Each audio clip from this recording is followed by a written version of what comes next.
أعوذ بالله من الشيطان الرجيم پناه وړم الله تعالی شړل شوي شیطان څخه. بسم الله الرحمن الرحيم د الله په نوم چې ډېر زیات مهربان پوره رحم لرونکی دی. قل أعوذ برب الناس ملك الناس إله الناس.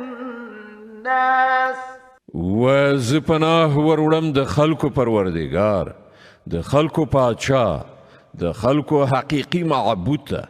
من شر الوسواس الخناس.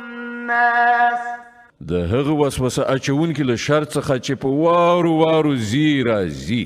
الذي يوسوس في صدور الناس. هغه چې د خلکو په زړونو کې وسوسې اچوي. من الجنة والناس. که هغه له پیریانو څخه وي که له انسانانو څخه. صدق الله العظيم. الله ستر رښتیا ویونکی دی.